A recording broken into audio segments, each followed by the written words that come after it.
Este conteúdo não é recomendado para menores de 14 anos.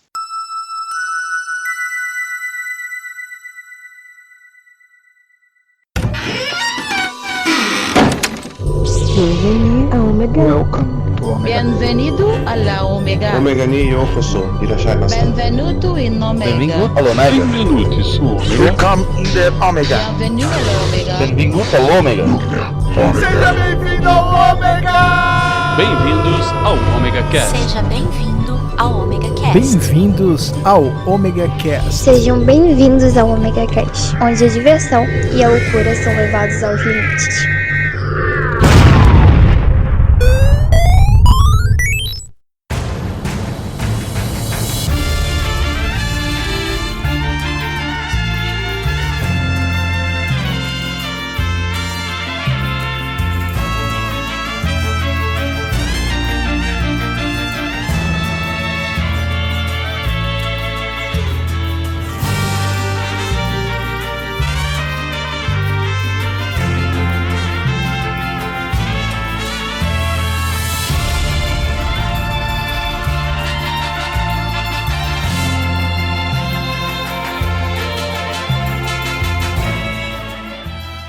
E aí galera, beleza? Começando mais um Omega Cast. E aqui, o lugar antigo, ancestral da Ilha Voraz de Tral, nosso amiguinho Maverick.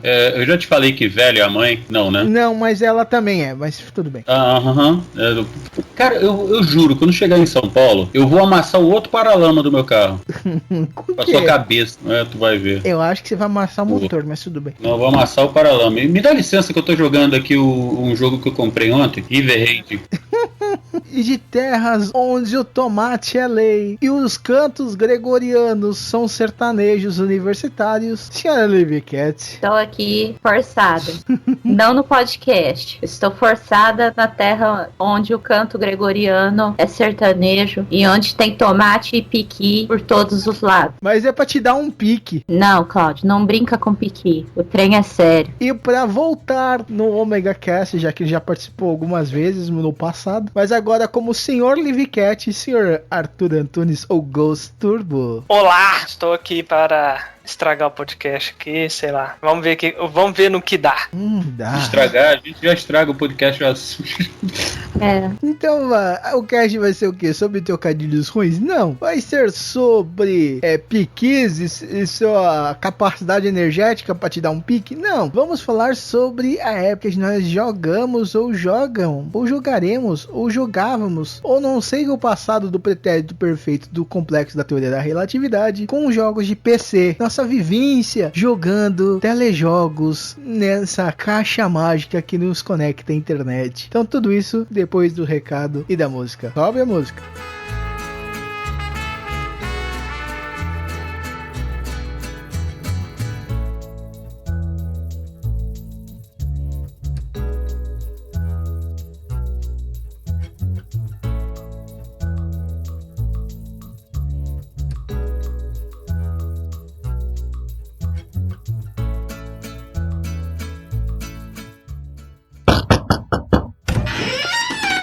Dá licença, eu tô entrando. Tô fazendo bagunça, tô levantando tudo aqui, pera aí. Oi, eu tô aqui. Oi, gente, sou eu, Maverick. Hoje eu tô aqui com o Cláudio, o William e com o Marco. Opa! O Marco tá com uma voz tão sexy hoje, nossa. Hoje eu tô muito sedutor. Vamos lá. Ai, meu Deus. Olha aqui, vocês não estão entendendo nada, né? Eu tô invadindo tudo aqui. Mas é pro seguinte, galerinha que é ouvinte do Omega Cast, do Yuhu Cast e do Sabre na Nós, vocês não têm ideia, mas eu vou dar um papo pra vocês. Os 3 podcasts estão se juntando comigo, que sou o Hype, para sortear para vocês uma miniatura. Na verdade, não é uma miniatura, é um diorama do Batmóvel do anime The Batman. E eu estou entrando junto com os meninos para sortear. Eu vou fazer o seguinte, o que vocês acham? Eu não vou sortear um, não. O que vocês acham de sortear um por cada podcast? Uou! Excelente, cara! Vai ser uma coisa boa, eu acho. Animal. Então, vamos lá. Vai ser um diorama do Batmóvel para cada ouvinte de cada podcast. E vai ser fácil vocês ganharem. Nós vamos sortear para vocês após vocês responderem uma pergunta que cada podcast vai fazer, ok? Vai ser fácil. E quem quiser participar dos 3 sorteios é fácil. É só escutar o Omega Cast, escutar o Yuhu Cast e escutar o Sabre na Nós, ok? Sabe por quê? A pergunta vai estar diferente em cada podcast. Vocês me acompanham nessa, menino? Bora. Simbora. Então vambora. A pergunta do Omega Cast vai ser: você se tornou um vilão no universo Batman. Descreva como seria sua personalidade e aparência. E agora eu vou melhorar mais ainda. Sabe por quê? Olha! O vencedor de cada pergunta de cada podcast ainda vai participar de um game show. Esse game show vai ser transmitido pelos 3 podcasts, ok? Show! E o vencedor entre os 3 vai levar um diorama que vai ser uma surpresa. Olha! Pô, eu tô aqui. Eu tô esperando ele falar pra ver se ia ser. Cara, eu não vou contar. Nem em 1000 anos eu vou descobrir qual que é esse prêmio. Eu tô querendo saber qual vai ser, se a gente vai poder participar também, pô. Porque eu quero. Agora só, eu não vou deixar nenhum cast participar. Maldade no coração. Maldade no coração. Gente, eu não vou falar qual é o outro diorama. Eu só vou falar uma coisinha. Simplesmente vai ser o diorama da sucata mais rápida de todo o universo. Please, Spock, do me a favor. And don't say it's fascinating. No. But it is interesting. Olha, caraca. Caramba, cara, eu acho que nem em 1000 anos a galera acerta qual vai ser. Eu vou entregar o Cast pro Cleito Palito e participar desse negócio aí. Então, gente, ó, os meninos agora vão explicar pra vocês como vocês vão fazer pra enviar pra gente as respostas, como vão ser as respostas, tudo direitinho, e vamos participar. E lembrando, hein, Omega Cast e Yuhu Cast, Sabre na Nós unidos para presentear os ouvintes com uma baita de uma miniatura do Batmóvel e, lógico, uma lixeira que voa.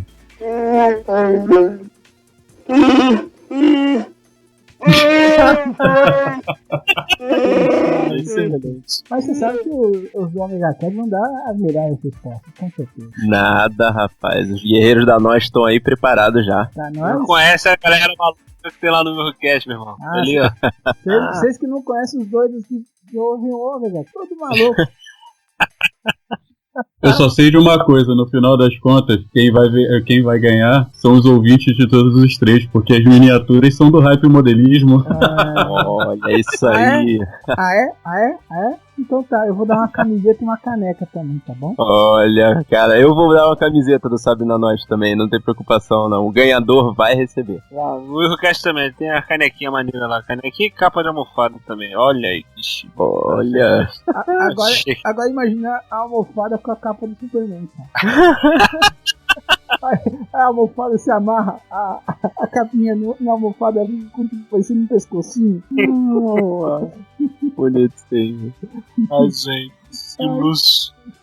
E para mandar a sua resposta, você tem que mandar um e-mail para promoção@omegastation.com.br. Lembrando-se que promoção é sem cedilha e sem tio, hein? Promocal. E só para complementar os recados, saiu recentemente minha participação no Projeto X sobre séries com finais ruins e também a participação minha, do Maverick e da Liv no pós-créditos sobre Han Solo, uma história Star Wars.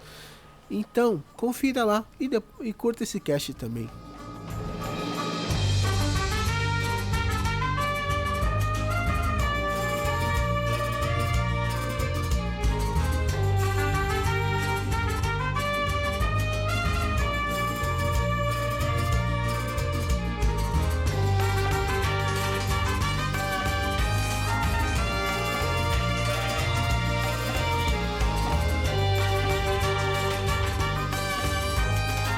Cara, vocês sempre jogaram no computador, desde pequeno, ou vocês estão só jogando no computador agora? Nunca jogaram no computador? Olha, eu nunca tive videogame. No máximo que eu tive foi aqueles minigames de Tetris. Então, assim, jogo mesmo, eu sempre joguei no PC. E eu tenho PC mais ou menos desde 2004. Então eu comecei com aqueles joguinhos tipo Flash, né? E quando eu arranjei um computador melhor, eu acho que foi em 2009, aí eu comecei a jogar os jogos melhores. Legal. E você, Arthur? Pra ficar em família o início. Foi... Eu não sei, isso aqui que minha memória é meio turva nessa época. Eu acho que foi lá no final dos anos 90, nas aulas de informática, eu lembro de jogar ali Carmen Sandiego, né? Need for Speed 1 e vários jogos desse tipo aí, comprar as revistas CD-ROM, pedir as revistas CD-ROMs emprestados. Então eu comecei mais ou menos nessa época lá com um Pentium 100, depois um Pentium 66, depois um 400 e foi por aí. Esse tipo, até nem foi tanto com jogo pirata. A gente tinha muito aquelas revistas de demos de jogos, né? Sim. E aí o cara lá, um tanto de jogo e tal. Então era a primeira fase do Tomb Raider, os primeiros minutos lá do Soul River e geralmente era assim, vinha um tanto de jogo, mas só as primeiras fases. É normal, muita gente começou nisso daí também, cara. E você, Maverick? Com fita cassete no TK0. Aí sim. Bateu o recorde de velhice nesse cast. Sabe aquele jogo da cobrinha que vocês jogam no celular? Então, eu jogava no PC. Tinha um colega meu de faculdade que ele ressuscitou um desses. Ele dizia que tinham algumas revistas que vinham com o código do jogo e você digitava o código do jogo inteirinho lá e aí ele saiu o jogo de lá. Não sei quantas páginas que davam. Ou se ele digitasse alguma coisa, a parada simplesmente não compilava, né? Não sei se você é dessa época aí. Eu sou de antes disso. Jogava em casa com fita cassete, que você programava o jogo que você queria, geralmente na revista, geralmente não era revista nacional, né? Era tudo importado. Vinha todo o código para você digitar no computador, gravar que o computador era num teclado que você ligava na TV, né? Você digitava um teclado que parecia até uma máquina de escrever. Agora ferrou. Como é que as crianças vão saber o que é máquina de escrever? Cláudio, bota uma foto aí. Pensa no teclado do seu computador que cabe um cartucho no meio. É um teclado mecânico, que ele imprime na hora. Quando você aperta um botão na tecla, ele já imprime. Nossa, ó. Pra você. Eu tô com a minha máquina de escrever, inclusive, aqui do meu lado, que eu ainda tenho uma daquelas portáteis da Olivetti. Eu também tenho uma. Eu tenho uma também. Aí eu gravava na fita, né? Gravava no temporizador lá o número aonde começava, onde terminava. Quando eu queria jogar alguma coisa, eu botava. Mas era uma coisa bem arcaica mesmo, né? O negócio não chega nem os primeiros PCs mesmo, com 386, 286, essas bostas assim. Eu tô ficando velho, puta que pariu. Eu vi, cara. Cara, nem vou falar que eu comecei a jogar em 98, quando meu pai teve meu primeiro computador, e ele comprava de vez em quando aquelas jogos que vinham na revista, na folha, né? Assim como vinha DVD e fita VHS. Fita VHS dos primeiros episódios do Sonic, do Popeye. Sim, e de filmes clássicos também. E teve uma época que veio o CD-ROM de jogo. Então meu pai comprou alguns, na verdade, nem todos rodaram. E eu jogava esses jogos, é o que tinha. No nosso Pentium 2, que ficou até acho que 2005 rodando. E foi assim que eu comecei a jogar. Eu jogava jogo tipo Decente. Uns jogos muito underground, né? Porque ninguém conhecia aqueles jogos, cara. Eu pesquisei assim, cara, ninguém sabia qual jogo que era, que vinha na folha. Então tu é da época mesmo do CD, né? Vinha já CD, porque teve uma época também que as revistas traziam o famoso disquete, né?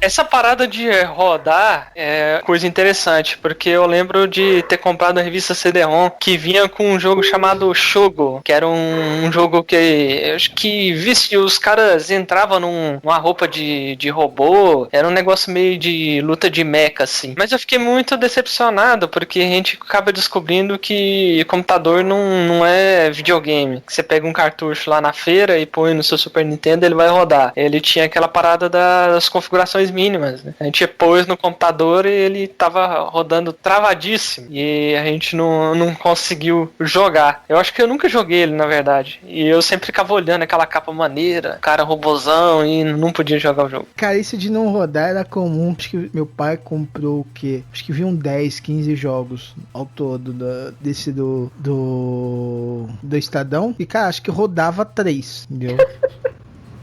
Rodava. E pior é que acho que o melhor que veio foi um Alone in the Dark. Esse foi o mais famoso que veio. O resto, ninguém sabia o que era. Ah, o Alone in the Dark é aquele primeiro clássico? Não, o 3, que era no Faroeste. Do Velho Oeste? Era o dublado? Não, pior que não. Ah, ele teve dublagem, sabia, né? Sim, na verdade ele vinha muito com texto em português, cara, mas... Não, perdão, é dublado sim. É dublado, porque se colocava no CD, você conseguia ouvir as falas do negócio. E tinha umas falas em português lá, que você só ouvia no CD. É em português mesmo, porque eu lembro que o texto era em português. Era uma dublagem, assim, de esquina, né?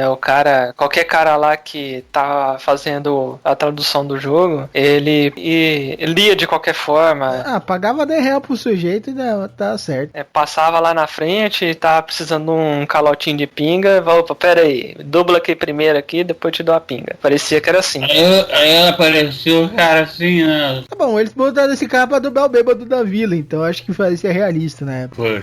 Eu joguei muito naquele computador, e um dos jogos que eu gostava pra caramba é um RTS, colonização espacial chamado Descent. Colonização o quê? Não, perdão. O de colonização espacial chamado Deadlock.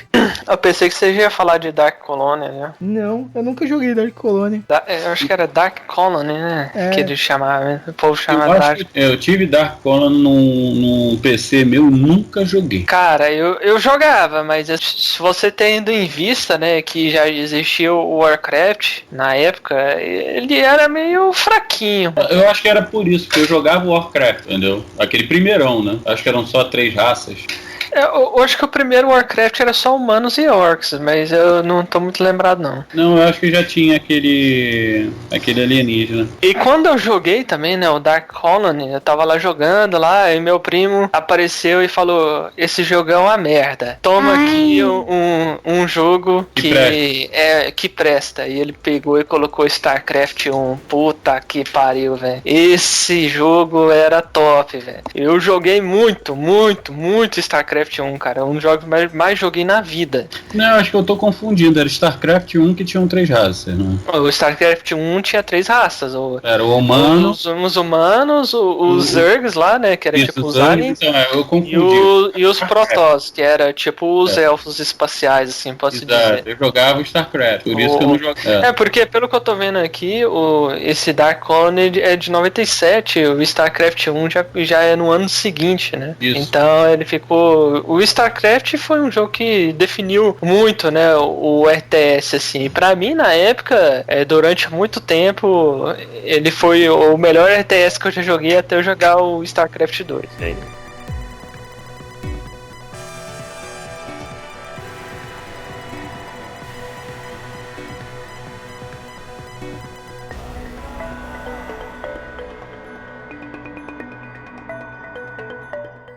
Cara, esses jogos famosos eu nunca tive pra jogar, cara. É complicado. Meu PC não era muito bom depois de um tempo. Aí esses jogos eles não rodavam nele. Mas a questão até do o Warcraft 3, por exemplo, ele exigia um PCzinho melhor, né? Na época que ele saiu. Porque o cenário dele, os personagens, todos eram polígonos mesmo. Diferente do StarCraft, que era tudo gráfico pré-renderizado, né? Para o pessoal entender, pré-renderizado é como se ele colocasse numa máquina ultra poderosa e tirasse uma foto daquele gráfico, né, feito. E aí você pegasse e colocasse no jogo só a foto. Então, simplesmente ele carrega a foto daquilo. Ele não cria todos os polígonos daquela imagem. Então fica uma imagem que era muito bonita pra época, mas leve, que rodava em qualquer computador. Então qualquer computador que eu colocava o StarCraft, ele rodava liso. E aí eu passava pra todos meus amigos, era um jogo muito estratégico, né? Cada uma das 3 civilizações eram totalmente diferentes, né? Que era uma coisa até que a Blizzard quis fazer, porque o Warcraft StarCraft eles sentiam que os humanos e os orcs eles eram iguais, né? Só mudavam o skin, né? Só mudava a aparência deles. E o StarCraft, todas as civilizações ali eram totalmente diferentes. E aí você ter que aprender a jogar com uma, e o conhecimento que você tinha de ter jogado com aquela fazia você poder jogar melhor contra ela também, né? Você tá lá com os humanos, e se você conhecesse os Zergs, você sabe o tipo de estratégia que um cara jogando com os Zergs poderia fazer, ou até a inteligência artificial, modo história. Então, foi um jogo assim que eu fiquei muito viciado na época, né? Mas depois disso eu não tive computadores muito fortes, não. E aí eu parti por uma parada que muita gente deve ter utilizado aí, que é uma coisa que eu utilizo até hoje. Eu descobri os emuladores. Eu lembro, um primo meu falou que tinha como jogar Pokémon no computador. E aí eu li lá na Pokémon Clube, né? Na época, que eu tenho um tanto até hoje, eles falavam, pô, mas Pokémon é da Nintendo, né? Só vai rodar em coisa da Nintendo. E os caras, não, roda no computador, roda. Eu, assim, não acreditava, né, que rodava no computador, mas eu era tão viciado em Pokémon que eu resolvi atravessar a cidade de bicicleta pra descobrir se era verdade mesmo. E aí o cara pegou naqueles disquete, já era o último modelo de disquete, aquele de 1.4 mega lá, né? 3,5. E colocou lá o No Cache Game Boy lá, né? Com um Pokémon lá, eu não sei se era o Yellow ou se era o Red. E aí eu trouxe e realmente eu descobri um outro uso, né? Aí depois daquilo eu comecei a emular Mega Drive, Super Nintendo e tipo, o PC virou a minha casa de jogos durante muito tempo, porque meu pai e a família lá não queria comprar um videogame, que o videogame só servia pra jogar. Mas o PC servia pra várias outras coisas, então eu poderia usar ele pra jogar também.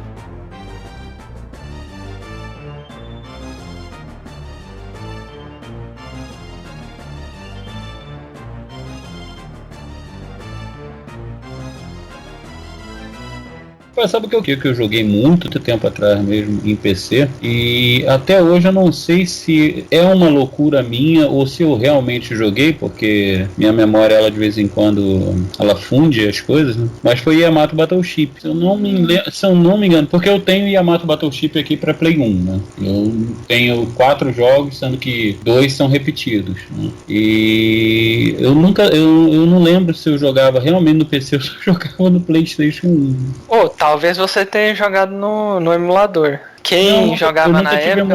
Eu nunca tive emulador em PC. Não, minto, tive do Atari. Eu tenho do Atari no PC hoje em dia.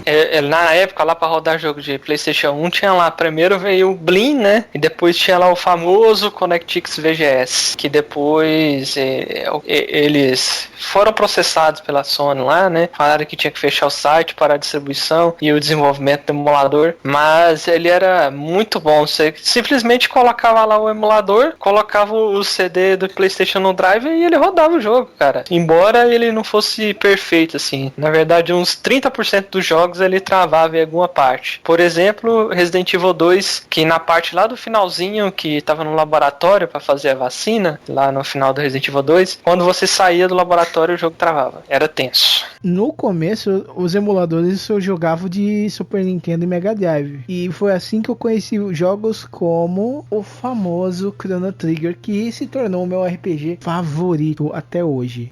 O Chrono Trigger, em termos de JRPG, pra mim tá entre os melhores, né? Ele tem de tudo, né? Aquele Dream Team, né? Que era o Toriyama, toda compositor de Final Fantasy, o criador do Final Fantasy. Então, todo mundo junto ali, fazendo o mesmo jogo, as mesmas mentes, né, fazendo isso. E rendeu um jogo, assim, excelente, uma coisa que até é difícil reproduzir. Talvez se eles tentassem fazer uma continuação mesmo, e não o Chrono Cross lá, que é uma história paralela, meio uma continuação, eles pudessem não dar conta de reproduzir, porque é uma coisa muito difícil mesmo o que eles fizeram lá. Foi uma coisa única, né, cara? Coisas únicas não se reproduzem.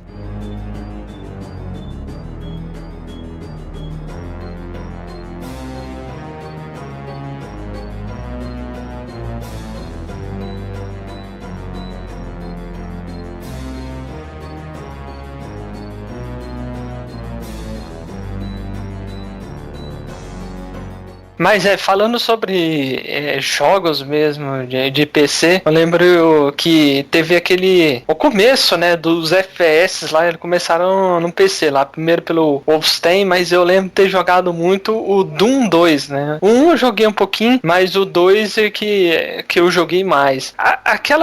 Hoje parece meio idiota você vendo aqueles gráficos lá tudo chapado, aqueles pixels caindo na sua cara, mas, cara, uma movimentação num ambiente 3D no PC, pra quem não tinha Nintendo 64 pra jogar o Mario lá, e era muito, muito à frente de qualquer coisa que a gente tinha visto antes, assim, em termos gráficos, né? Principalmente o Doom, que dava pra você subir. O Wolfenstein não, era tudo reto. O Doom tinha como se subir escadas e descer também, tinha elevações e tal. Lugares secretos também. Sim, muitos locais secretos, cara. O level design lá do jogo, coisa excelente até hoje. Tanto que se você for jogar hoje, você vai se divertir ainda. Claro que se você ficar comparando com as limitações, né, que era um jogo que era feito para jogar no teclado, que não importava onde você atirava no inimigo, né, não tinha headshot nem nada disso. E na verdade o Doom não tinha nem recarga de arma, que é uma coisa que só foi ter lá no GoldenEye, né.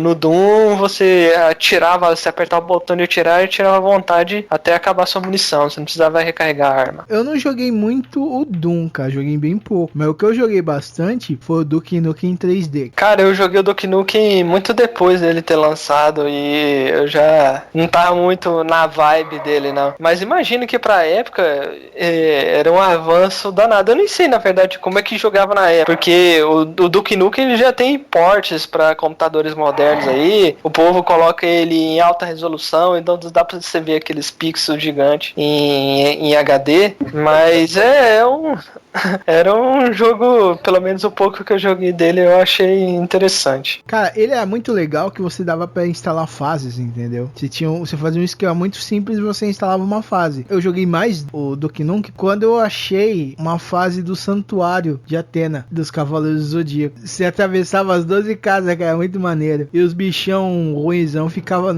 quando você chegava no negócio do mestre, velho. Falando nisso aí, você falou de Cavaleiros do Zodíaco, eu lembrei de um jogo clássico que eu jogava no PC, que foi um dos primeiros jogos que foi feito no RPG Maker, aquele Sensei Asgard Chapter. Esse aí. Putz, eu joguei esse, velho. É muito bom. Cara, na época era top demais, velho. Eu fui ler sobre a história desse jogo. Era um dos primeiros brasileiros que foi mexer com o RPG Maker, e ele fez lá com o conhecimento que ele tinha, com o conhecimento que existia da ferramenta da época, né? E ficou um jogo que espalhava em revista. Na verdade, esse aí eu fiquei sabendo com um primo meu comprou uma revista que vinha com vários jogos, e esse era um dos jogos que não era demo, era um jogo completo, né? Dos Cavaleiros do Zodíaco. A gente começou a jogar e achei maneiro demais. Cara, eu joguei muito, mas esse aí eu achei ele, acho que num fórum, e eu baixei, na época de internet discada, então você demorava quase a noite toda pra baixar. Mas quando eu baixei e comecei a jogar, velho, que jogo da hora, RPGzinho clássico do Cavaleiro, turno, você achava a armadura de Sagitário. Achava elas escondidas, né? Armadura de Sagitário. Eu achava até umas outras, se eu não me engano. Que eu sou de Sagitário que eu consegui achar, mas, cara, foi um negócio escondido que eu achei sem querer. Eu achei o máximo quando eu descobri isso. E foi um RPGinho divertido. É muito gostoso isso daí, de jogar. Muito bem lembrado, Arthur. Faz tempo que eu nem pensava nesse jogo de RPG Maker, cara. Foi com esse jogo que eu descobri o que era RPG Maker. Também, eu não sabia, não tinha a menor ideia. E aí, na época, eu peguei e comecei a fazer meu próprio jogo que eu nunca terminei, que era dos roqueiros versus pagodeiros.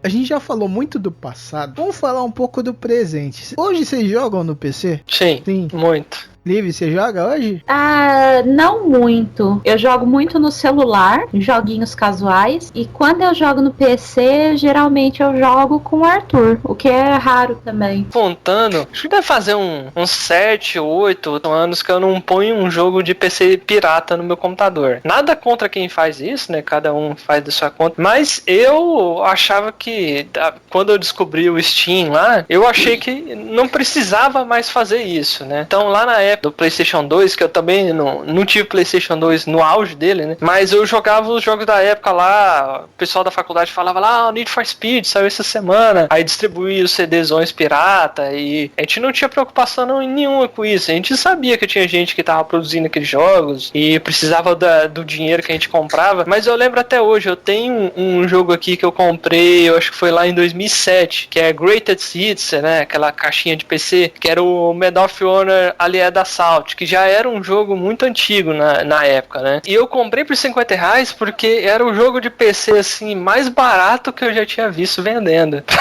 Para vocês terem ideia, eu falei, não, é um jogo que eu curto, uma série lá, Medal of Honor, tiro de guerra e tal. Fui lá e comprei, eu tenho ele até hoje. Eu pensava que sempre seria assim, né? Então meu hábito de PC mudou depois que eu descobri o Steam, e depois até que veio pro Brasil, eu falei, cara, pra que eu vou pegar e vou piratear a parada se eu com 6, 10 conto, muitas vezes eu consigo comprar. Eu tô aqui com a página aqui, por exemplo, da nuvem, que tá aqui com o Far Cry, o pacote completo, R$35, 4 Far Cry.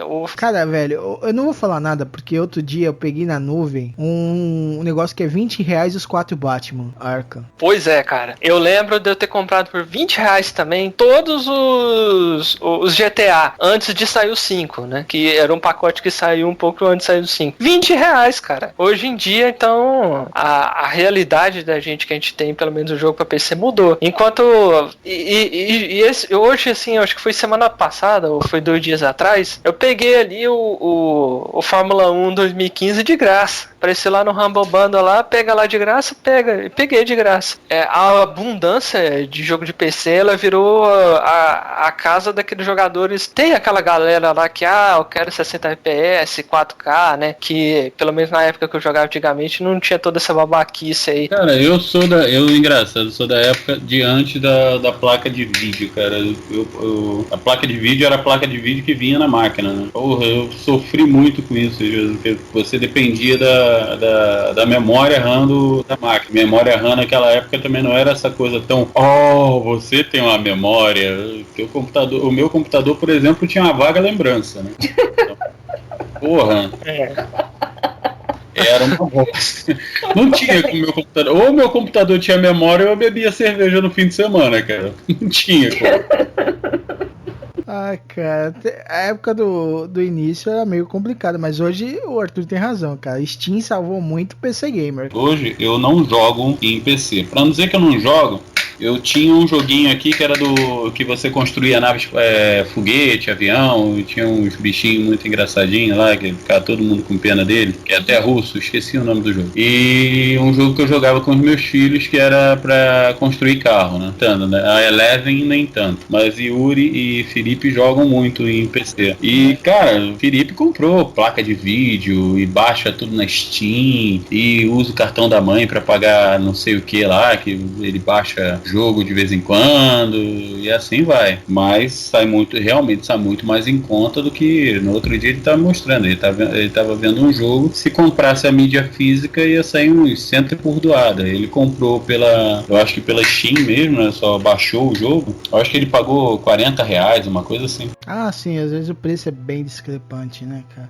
E às vezes as publishers dão jogos também, né? A Ubisoft teve ano passado, tava dando um jogo por mês. Tanto que eu consegui, cara, uns 2, 3, o Blood Dragon, cara, eu consegui assim. Assassin's Creed 3 e o Far Cry 3 Blood Dragon, eu consegui de graça. Eu ganhei da Ubisoft. Não, eu consegui todos esses jogos aí do final de ano, porque lá em dezembro teve, eu acho que durante uma semana, quem tinha perdido esses meses aí, poderia pegar todos os outros jogos. Aí eu peguei todos. Então eles deram o Rayman Legends, Assassin's Creed 3, o Far Cry Blood Dragon, o Prince of Persia Sands of Time, que é um jogaço que eu joguei no PC e no PlayStation 2 também. A Steam hoje, então, seria as revistas antigas que vinham com aquele CDzinho pra você rodar no PC. Tudo bem que não via, na maioria não vinha o jogo completo, era só Mas a revista CD-ROM, ela tinha a parte de demos dela. Muitas vezes a revista CD-ROM, assim, ela vinha com um CD, essa do Shogo, que eu até falei no começo do podcast, ela vinha com o CD do Shogo e vinha com outro CD só com demo. Aí eles colocavam lá, jogo completo. O colega meu lá comprou lá o Soul River, jogo completo dublado ainda na revista CD-ROM. Então, e você sabe, inclusive, por que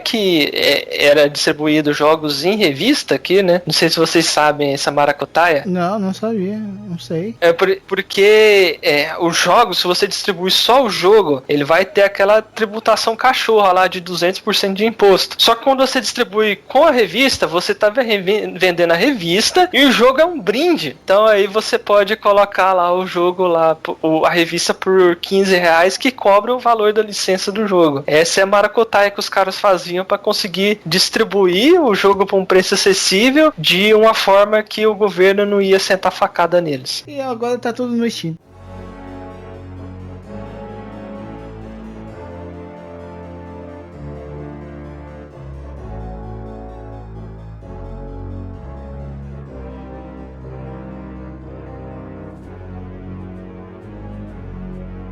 Durante muito tempo só tinha a Steam também, né? E a Steam foi pioneira, né? No começo lá o pessoal odiava. Eu não sei se foi, eu acho que foi no lançamento do Half-Life 2, porque eu mesmo não conhecia, né, a Steam, mas eu via sempre, você via lá pra baixar lá, Half-Life 2, no Steam, ou então lá, Counter-Strike, no Steam. Eu falava, que diabo é esse trem de no Steam? Muitas vezes o cara não gostava daquele esquema da Steam de você ter que estar logado, né, pra autenticar o jogo. Ele preferiria o esquema antigo de você colocar o CD no driver, ou o jogo já tá instalado, né, o jogo pirata, não precisa você autenticar ele na hora que você vai inicializar, né, simplesmente roda lá. Então o pessoal não curtiu muito ter que instalar o Steam pra rodar os jogos da Valve, mas por fazer isso, a Steam, muita gente teve ela base instalada, ela foi aceitando jogos de outras produtoras, aceitar jogos indies em massa lá, com Greenlight, e depois abriu tudo, né, o cara pode financiar seu próprio jogo, distribuir ele lá mesmo. Ele só não vai ser visto, né? Porque tem um monte de gente lançando jogo no Steam todo dia.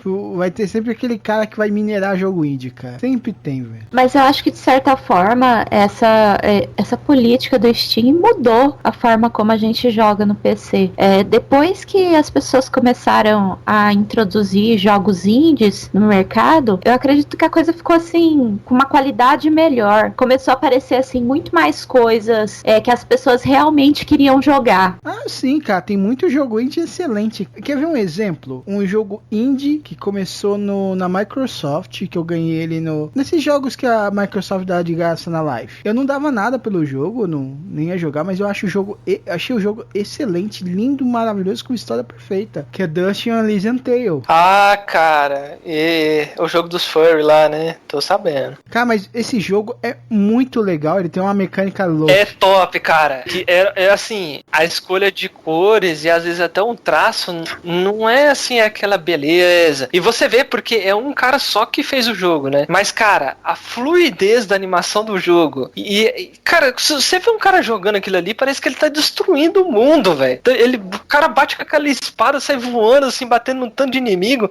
Cara, um Metroidvania dos melhores, velho. Uhum. Mas essa que é a parada. O estilo, já que a gente tá falando de Metroidvania, o estilo Metroidvania é um negócio que as pessoas pediam. Porque antes de ter o advento dos jogos indies, a gente tinha lá no Super Nintendo, lá o Super Metroid. Se você falar assim de proto Metroidvania, tinha alguns lá pra Master System, tipo o Wonder Boy, né, que é tipo um proto Metroidvania antes de existir exatamente o termo, que era um mapa aberto, você podia pegar coisas que ia desbloquear outros lugares que você teria ir. Não, Arthur, corrija-se, por favor. Mônica no Castelo do Dragão. Ah, sim.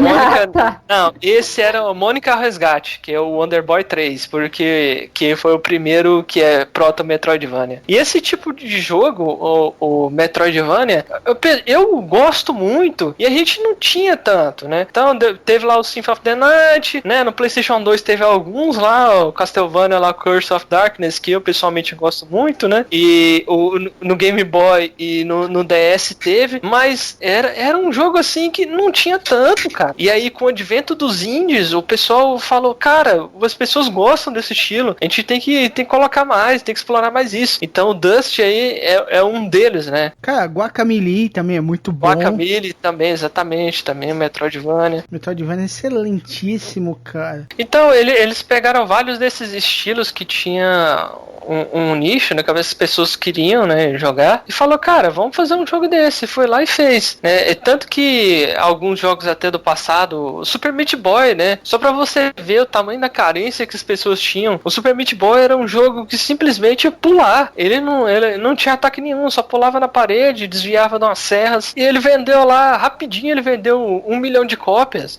As pessoas queriam aquilo, cara, queriam um jogo mais simples, queriam uma coisa diferente do que tinha na época, e os jogos indies pegaram e entregaram, e plataformas digitais do PC, como o Steam principalmente, né, pôde, depois veio o Desura, entre outros, conseguiu distribuir esse jogo. Sim. E, cara, e surgiram alguns nichos novos, por exemplo, tinha os roguelikes, né, que são uma coisa que não existia no passado e começou a existir com os indies, né. Existia, mas era uma coisa muito de nicho, assim, eles não acreditavam que aquilo poderia se tornar algo famoso, né, que as pessoas iam jogar.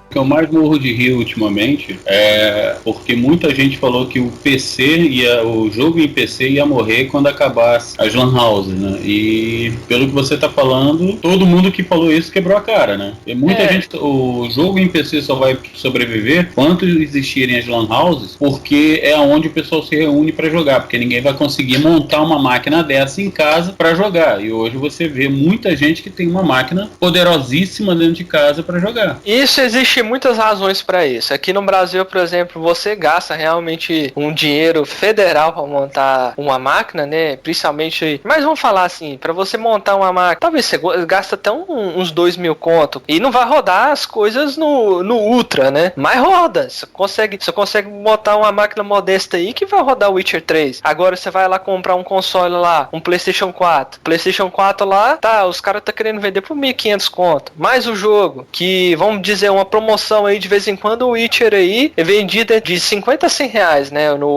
de versão de disco, né, pra PC esse preço ainda é menor, então e sem falar das outras variedades de jogos. Mas eu ainda acho que a grande vantagem do PC é que você não precisa ter um PlayStation, você não precisa ter um Nintendo, você não precisa ter um Xbox, você só precisa ter o PC, e você pode jogar os mesmos jogos que você joga nesses consoles. Não, vamos lá. Nintendo não.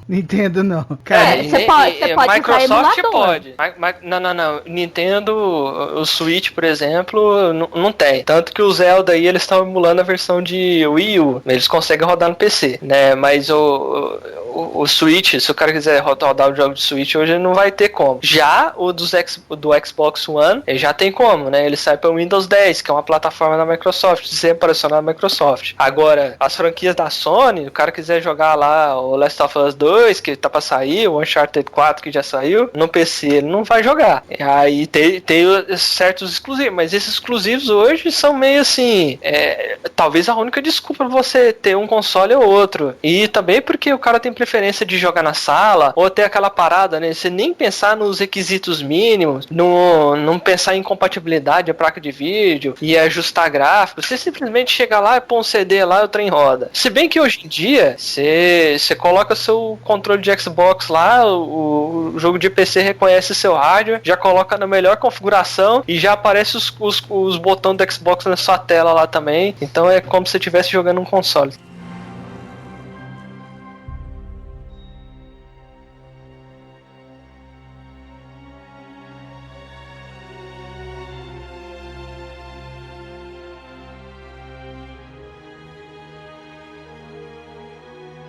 coisa que eu não posso, por exemplo, eu tô com o Xbox 360 aqui, quero jogar um jogo do Xbox normal. Eu acho que só os primeiros lá modelos tinham essa possibilidade. Hoje eu não posso, né? Se o cara tiver um PS3 também, ele não pode, e se ele tiver um modelo mais novo, o Slim, não pode rodar jogo do PlayStation 2. Com o PC aqui, se eu quiser rodar Carmen Sandiego, eu rodo, cara. Sabe? Eu posso, o que é um jogo lá da década de 90. Se eu quiser rodar Need for Speed Most Wanted, lá da época do PlayStation 2, mas a versão de PC, se eu quiser rodar isso no meu PC, ele vai rodar, cara. Claro, algum jogo ou outro vai ter incompatibilidade dos sistemas operacionais da época, mas nada que um programinha tipo um DOSBox ou um modo de compatibilidade do Windows XP que não resolva isso. É por isso que eu digo que o PC ele é melhor nessa parte. Você não precisa ter todos os outros consoles. Na verdade, assim, pra exclusivo você vai precisar do console de qualquer jeito, mas, cara, tem muita opção, cara. Muita opção boa mesmo. Tem coisa que tem nos 3, tem coisa que só tem no PC.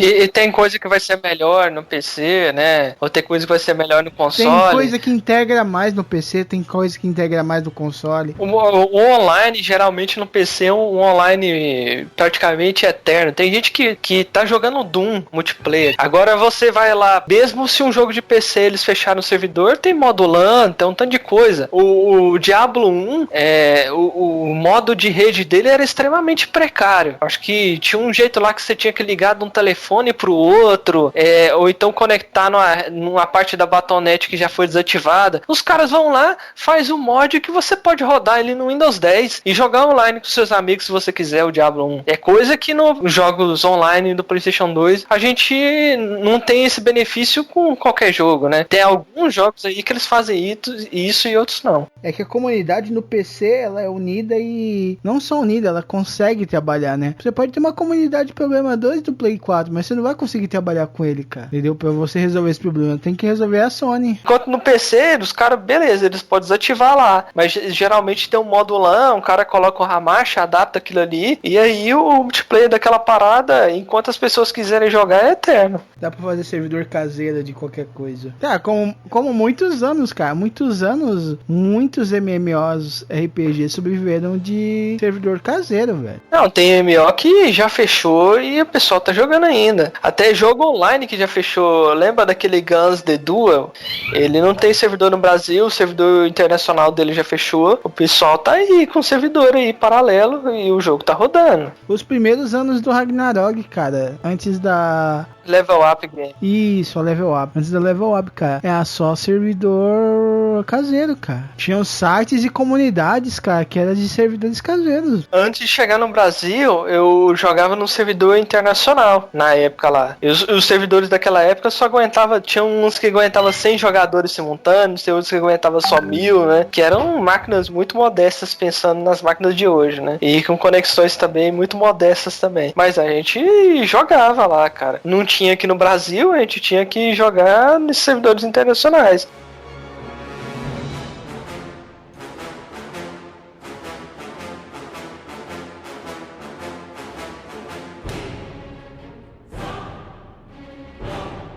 Sempre o PC teve essa comunidade de skins, de fases essas, da comunidade criar coisas pros jogos, né? Exatamente, cara. Tanto que alguns jogos nascem dessas modificações, né? No caso do Dota aí, né? Que começou com modificações lá atrás, pelo que eu ouvi dizer. Começou lá das modificações lá do StarCraft. Mas o Dota que começou a fazer sucesso mesmo, quando eles fizeram a modificação do Warcraft 3, que os heróis do jogo tinham habilidades, né? E aí o jogo acabou ficando muito interessante. Então, esse próprio PUBG aí foi baseado em mods, né? Primeiro, aquele mod lá do Arma lá, que era de zumbi, ele acabou virando um jogo separado. E era interessante que você tinha que se livrar, você descia num local e tava cheio de zumbi. E aí, quando outros jogadores te vinham, muitas vezes eles queriam te matar pra pegar seus recursos. E aí E o PUBG simplesmente, né, o PlayerUnknown's Battlegrounds, viu tudo aquilo ali e outros jogos e falou, cara, vamos tirar todos os zumbis e vamos pegar a melhor coisa desses jogos, é que é colocar uma pessoa contra a outra, né? Nessa brincadeira de mod, teve uma época que eu tava jogando muito jogo de carro com as crianças, né? Quando ia pro PC, o pessoal fazia muito mod para os carros nacionais, né? Isso aconteceu muito naquele... esqueci agora o nome. GTA tinha muito Opala, Chevette, Gol, Santana. Isso eu acho interessante pra caramba no PC, porque você consegue mudar um pouco o jogo pra ele ficar mais atrativo, por exemplo, pra um certo país ou pra um certo público, né? Sim. Sabe outro que nasceu famoso neles, cara, desses mods? O Counter-Strike, que é o classicão, ele nasceu de um mod de Half-Life, cara. Era o mod do primeiro Half-Life, né? A Valve sempre teve essa parada, né? O cara pega lá e tá fazendo uma coisa massa, né? Com a engine deles, como o pessoal do portal lá tá fazendo uma coisa massa com a engine deles, eu vou, vem cá, faz pra nós aqui, né? Enquanto a Nintendo vai lá e processa os caras, eles vão lá, não, vamos fazer isso aí virar um jogo oficial. Nintendo, Sony, Sega, todo mundo. Sega, né? Street of Rage lá, né? Remake, processou o pessoal, foi isso aí. Mas o Counter-Strike nem só isso, né? Falando dos mods, além dele ser um mod, ele teve um mod dentro dele, que é essa parada aí que o Marvel tava falando, né? Do cara fazer um mod de representar, né? Coisas pra gente se sentir mais perto do jogo, que é o mod do CSU, né? Que era na favela, que era um mapa, né? Na favela. Nesse caso ele era um mapa dentro de um mod, entendeu? Exatamente, e como ele foi feito por brasileiros, né? O cara modificaram lá o jogo, era uma coisa que a gente se identificava muito, não parecia que era um gringo tentando fazer alguma coisa brasileira, tipo episódio dos Simpsons no Brasil. A gente sabia que era uma coisa que era bem representada, e por isso que o mapa fez sucesso, né? Principalmente aqui, lá fora acho que nem tinha um pro mapa. Não, eu acho que lá fora ele era usado em competições, porque ele é um mapa muito variado. Ele é um mapa de locais estreitos, dá pra você atirar de longe. Ele é um mapa assim, apesar competitivo, de... né? Exatamente, ele é muito bom nesse sentido. Ele tinha várias... Ele permitia que você utilizasse qualquer tipo de arma, porque ele tinha espaço pra tudo isso. E ele era pra todos os gostos, assim. Eu gostava muito do CSU. Cara, e quem não jogou Counter-Strike que atira a primeira pedra? Eu. Tá, ok, já sei, já tô tomando pedra. Mas tinha época que no serviço a galera se juntava e fazia um servidorzinho de Counter-Strike, velho. No serviço, já joguei no serviço, já joguei na faculdade, a gente já interferiu a aula do professor porque alguém morreu na faquinha.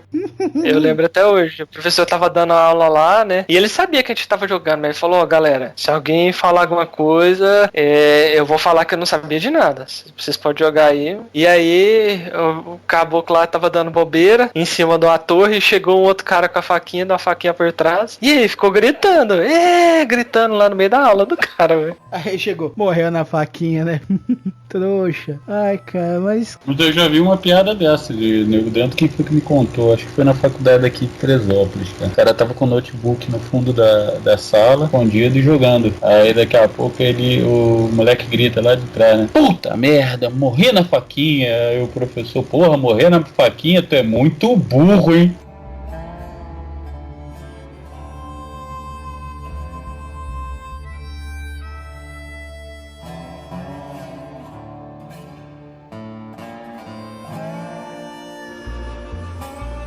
tinha jogo que eu gostava. Como que era? Age of Empires, Age of Mythology. Isso, Age of Empires, cara. A palavra Empire me escapuliu, velho. Sinceramente. Age of Empires era massa mesmo. Eu achava muito lento, que eu era muito acostumado com StarCraft, mas o lance das civilizações, né? De você evoluir nas eras era muito legal. E se você, às vezes você podia ficar eras à frente dos seus oponentes, cara. Isso era muito legal. Se avançar ou não avançar, por exemplo. Ficar um pouco mais atrás pra ter mais construções e depois avançar tudo de uma vez. É muito legal, cara. Você tinha muita estratégia disso daí. E hoje, tipo assim, até hoje tem eu comprei, acho que recentemente no Steam, o Age of Empires Remake. Foi muito legal. O 2 tem, né? E ele foi lançado no Steam, a versão em HD. E eles estão lançando expansões pro Age of Empires 2, cara. Eu acho isso muito louco. Um jogo muito antigo. Eles estão lançando expansões ainda pra ele. Isso daí é doideira, né, né? Um mundo, tipo assim, que você tem os jogos antigos e novos rodando do mesmo jeito.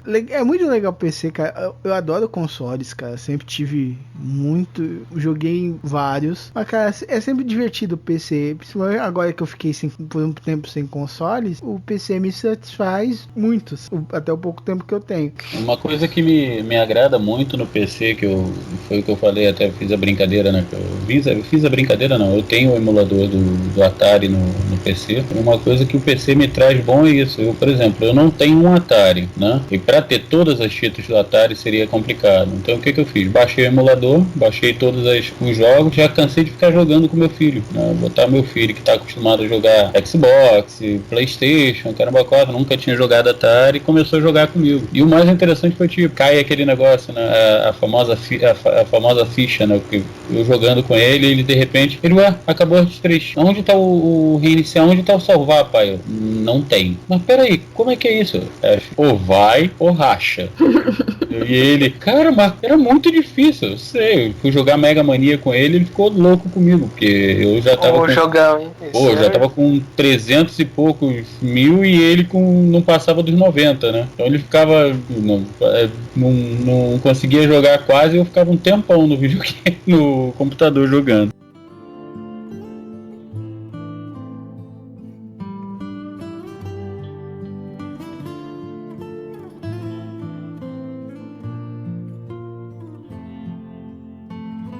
Então vamos encerrando mais este Omega Cast. Obrigado, Arthur. Obrigado, Olivia. Obrigado, Maverick. Cara, esse cast foi sensacional, cara. Deu pra relembrar, deu pra contar nossas aventuras no PC, deu pra falar da Steam, né? Cara, e foi muito legal. Arthur, você tem algum jabá pra fazer? Tem, se vocês quiserem me ouvir falar sobre videogames, né? Eu tenho um canal lá, Dimensão Interativa, no YouTube.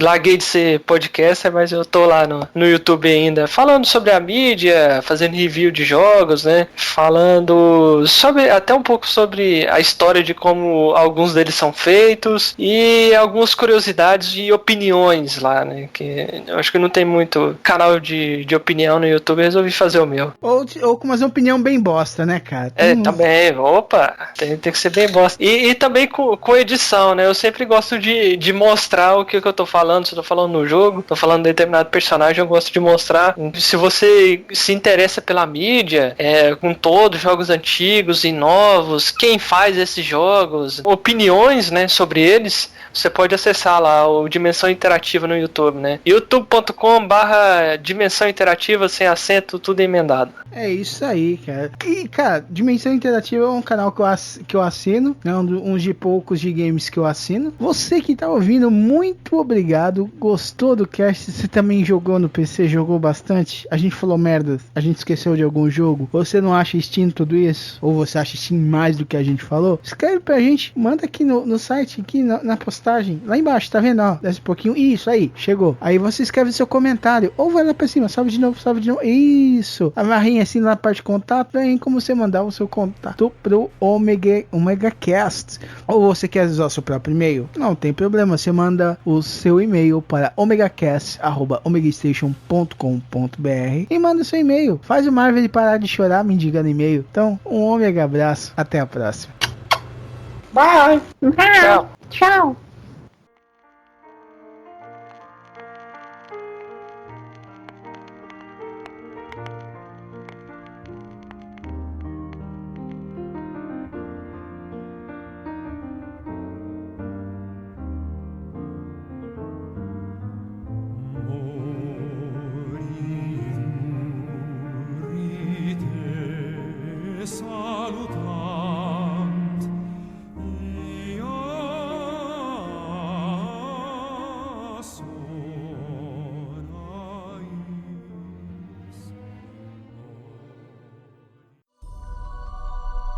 Esse podcast é uma produção omegastation.com.br e distribuído pela comboconteúdo.com.